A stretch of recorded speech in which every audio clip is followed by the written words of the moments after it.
अष्टावक्र गीता के दृष्टिकोण से देखें तो देवशयनी, हरिशयनी, एकादशी का रहस्य बाहरी कथा से कहीं अधिक गहरा है। अष्टावक्र गीता कहती है कि जो कुछ दिखाई देता है वह मन की लहर है। आत्मा न जागती है न सोती है। इसीलिए भगवान 4 महीने सोते हैं का अर्थ यह नहीं कि परमात्मा सचमुच निद्रा में चले जाते हैं। यह एक गहरा आध्यात्मिक प्रतीक है। देवशयनी एकादशी का सबसे बड़ा रहस्य अष्टावक्र गीता की दृष्टि से भगवान नहीं, तुम्हारा विवेक सो जाता है। चातुर्मास इस बात का प्रतीक है कि मनुष्य का मन अक्सर मोह, वासना, क्रोध और अहंकार में डूब जाता है। जब विवेक सो जाता है तब जीवन में अंधकार बढ़ जाता है। अष्टावक्र कहते हैं कि आत्मा सदा जागृत है। सोना जागना केवल शरीर और मन का धर्म है। इसलिए भगवान का शयन हमें यह समझाने के लिए है कि जब तक तुम मन में उलझे हो तब तक तुम्हारे भीतर का ईश्वर मानो सोया हुआ प्रतीत होता है। 4 महीने को प्रतीकात्मक रूप से 4 आंतरिक शत्रुओं से भी जोड़ा जा सकता है। काम, क्रोध, लोभ, अहंकार।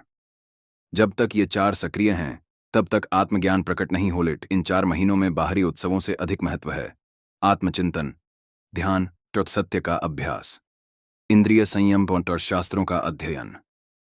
यही भीतर के सोए हुए देव को जगाने का मार्ग है। अष्टावक्र जनक से कहते हैं, तुम न शरीर हो न मन हो, तुम शुद्ध बुद्ध मुक्त चैतन्य हो। जब यह अनुभव हो जाता है तब न देवों का सोना रह जाता है न जागना, केवल शुद्ध चेतना शेष रहती है। देवशयनी एकादशी का सबसे बड़ा रहस्य 4 महीने क्यों सोते हैं देव। अष्टावक्र गीता का अद्भुत ज्ञान। देवशयनी एकादशी का सबसे बड़ा रहस्य 4 महीने क्यों सोते हैं देव। अष्टावक्र गीता का अद्भुत ज्ञान। यह ध्यान रखना भी आवश्यक है कि पुराणों में भगवान विष्णु का 4 महीने योग निद्रा में जाना एक धार्मिक और प्रतीकात्मक कथा है, जबकि अष्टावक्र गीता इस विषय पर सीधे चर्चा नहीं करती। ऊपर दिया गया वर्णन अष्टावक्र गीता के अद्वैत दर्शन की दृष्टि से इस परंपरा की एक आध्यात्मिक व्याख्या है, न कि गीता का प्रत्यक्ष उद्धरण। यदि अष्टावक्र गीता के अद्वैत ज्ञान की दृष्टि से देवशयनी एकादशी को समझें तो इसका रहस्य केवल भगवान विष्णु के 4 महीने योग निद्रा में जाने की कथा तक सीमित नहीं है। यह मनुष्य की आंतरिक यात्रा का संकेत भी माना जा सकता है। देवशयनी एकादशी का गहरा आध्यात्मिक रहस्य। पुराणों के अनुसार आषाढ़ शुक्ल एकादशी से भगवान विष्णु क्षीर सागर में योग निद्रा में चले जाते हैं और कार्तिक शुक्ल एकादशी, देवउठनी एकादशी को जागते हैं। इस अवधि को चातुर्मास कहा जाता है। अष्टावक्र गीता की दृष्टि से इसका एक प्रतीकात्मक अर्थ यह हो सकता है कि परमात्मा कभी नहीं सोते। वास्तव में मनुष्य का मन सत्य से दूर होकर अज्ञान में डूब जाता है। जब मन अज्ञान में होता है तब ऐसा लगता है जैसे भीतर का दिव्य प्रकाश छिप गया हो। 4 महीने ही क्यों, इन 4 महीनों को अपने भीतर झांकने का अवसर माना गया है। वर्षा ऋतु में प्रकृति शांत होती है, इसलिए साधु संत भी एक स्थान पर रहकर साधना करते थे। यह परंपरा हमें भी संकेत देती है कि कुछ समय संसार की दौड़ से हटकर आत्मचिंतन करना चाहिए। इन 4 महीनों में अपने भीतर के 4 बड़े बंधनों को पहचानने का अभ्यास किया जा सकता है। काम, जो मन को भटकाता है। क्रोध, जो विवेक को नष्ट करता है। लोभ, जो कभी संतोष नहीं आने देता। अहंकार, जो आत्मा के वास्तविक स्वरूप को ढक देता है। यह 4 शत्रु सोए नहीं रहते, बल्कि हमें ही सत्य से दूर रखते हैं। इसलिए चातुर्मास आत्मसंयम और जागरूकता का काल माना जाता है। अष्टावक्र कहते हैं कि तुम न शरीर हो न मन हो, तुम शुद्ध चैतन्य हो। जब मन शांत होता है तब आत्मा का प्रकाश स्वयं प्रकट होता है। इस अवस्था में न सोने का प्रश्न रहता है न जागने का, केवल साक्षी भाव रह जाता है। योग निद्रा का अर्थ सामान्य नींद नहीं है। आध्यात्मिक परंपराओं में इसका अर्थ पूर्ण विश्राम, संतुलन और सृजन से पहले की शांत अवस्था भी माना जाता है। भगवान विष्णु की योग निद्रा यह संदेश देती है कि सृष्टि का संचालन केवल कर्म से नहीं, बल्कि गहन संतुलन और चेतना से भी होता है। हर दिन कुछ समय मौन में बैठें, अपने मन के विचारों को देखें, उनसे लड़े नहीं। क्रोध और अहंकार पर ध्यान दें, ईश्वर का स्मरण करें और आत्मचिंतन करें। सेवा, दया और सत्य को जीवन में उतारें। यह ध्यान रखना चाहिए कि भगवान विष्णु के 4 महीने योग निद्रा में रहने का वर्णन मुख्यतः पुराणों, विशेषकर विष्णु पुराण, पद्म पुराण आदि में मिलता है। अष्टावक्र गीता इस कथा का प्रत्यक्ष वर्णन नहीं करती। यहाँ प्रस्तुत व्याख्या अष्टावक्र गीता के अद्वैत दर्शन के आधार पर इस परंपरा का एक आध्यात्मिक और प्रतीकात्मक अर्थ समझाने का प्रयास है। यही वह प्रश्न है जो हर भक्त के मन में आता है। यदि भगवान ही सो जाए तो इस संसार का पालन कौन करेगा? अद्वैत दर्शन कहता है कि परमात्मा कभी नहीं सोते। वे न जन्म लेते हैं, न मरते हैं, न जागते हैं, न सोते हैं। ये सभी अवस्थाएं शरीर और मन की हैं, आत्मा की नहीं। इसलिए भगवान विष्णु की योग निद्रा का अर्थ सामान्य नींद नहीं, बल्कि पूर्ण शांति, संतुलन और दिव्य चेतना का प्रतीक माना जाता है। चातुर्मास हमें बाहर की दुनिया से अधिक अपने भीतर देखने का निमंत्रण देता है। अपने आप से पूछिए, क्या मेरा मन शांत है? क्या मैं क्रोध पर विजय पा सका हूं? क्या मैं लोभ और अहंकार से मुक्त हूं? क्या मैं स्वयं को केवल शरीर मानता हूं या आत्मा भी? जब तक इन प्रश्नों का उत्तर नहीं मिलता, तब तक भीतर का ज्ञान प्रकट नहीं होता।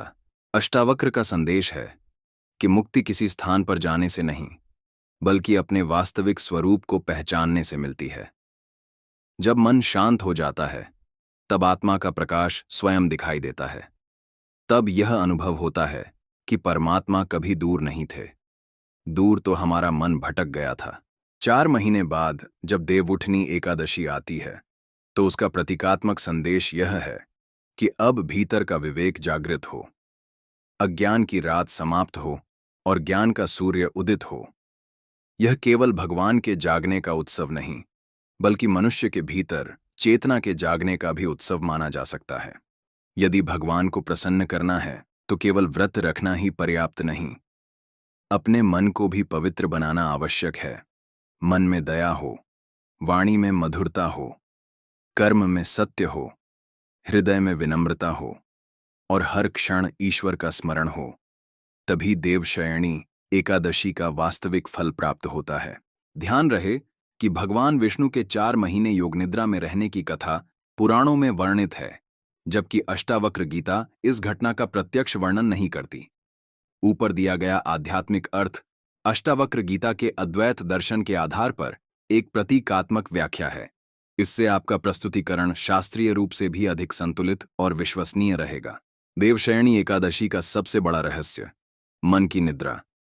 मनुष्य सोचता है कि भगवान सो गए हैं, लेकिन शास्त्रों का संकेत है कि वास्तव में सोया हुआ मनुष्य का विवेक है।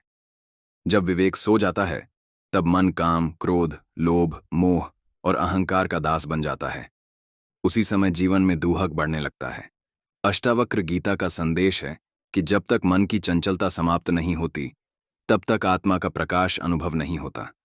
इसीलिए भगवान की योग निद्रा हमें अपने भीतर झांकने का निमंत्रण देती है। पुराणों में भगवान विष्णु क्षीर सागर में शेषनाग पर शयन करते हैं। इसका एक प्रतीकात्मक अर्थ यह भी समझा जाता है। क्षीर सागर निर्मल और शांत चेतना का प्रतीक, शेषनाग अनंत काल और दिव्य शक्ति का प्रतीक, भगवान विष्णु सर्वव्यापी चेतना के प्रतीक, माता लक्ष्मी करुणा, समृद्धि और दिव्य कृपा का प्रतीक। जब मन दूध की तरह निर्मल हो जाता है, तभी उसमें परमात्मा का प्रतिबिंब स्पष्ट दिखाई देता है। इन 4 महीनों में प्रकृति भी धीमी हो जाती है। यह मानो हमें कहती है, थोड़ा रुकिए, स्वयं को देखिए, अपने जीवन की दिशा पर विचार कीजिए, मन को ईश्वर की ओर मोड़िए। बाहरी यात्रा से अधिक महत्वपूर्ण है भीतर की यात्रा। अष्टावक्र कहते हैं कि बंधन बाहर नहीं, मन की मान्यताओं में है। जिस दिन मनुष्य स्वयं को केवल शरीर नहीं, बल्कि शुद्ध चेतना के रूप में पहचान लेता है, उसी दिन उसके भीतर देव जाग उठते हैं। देवउठनी एकादशी केवल एक पर्व नहीं, बल्कि एक आंतरिक घटना भी हो सकती है। जिस दिन अज्ञान समाप्त हो, अहंकार टूट जाए, मन शांत हो जाए और आत्मा का अनुभव हो जाए, उसी दिन आपके भीतर देवों का जागरण हो जाता है। देवशयनी एकादशी हमें केवल व्रत रखने की प्रेरणा नहीं देती, बल्कि यह पूछती है, क्या तुम्हारे भीतर का भगवान जाग रहा है, या तुम्हारा मन अभी भी अज्ञान की नींद में सोया हुआ है? जब यह प्रश्न हृदय में उतर जाता है, तभी एकादशी का वास्तविक रहस्य खुलना शुरू होता है। महत्वपूर्ण स्पष्टीकरण। भगवान विष्णु की 4 महीने की योग निद्रा का वर्णन मुख्यतः पुराणों में मिलता है। अष्टावक्र गीता इस कथा का प्रत्यक्ष उल्लेख नहीं करती। यहाँ दी गई व्याख्या अष्टावक्र गीता के अद्वैत दर्शन के आलोक में इस परंपरा का प्रतीकात्मक अर्थ प्रस्तुत करती है।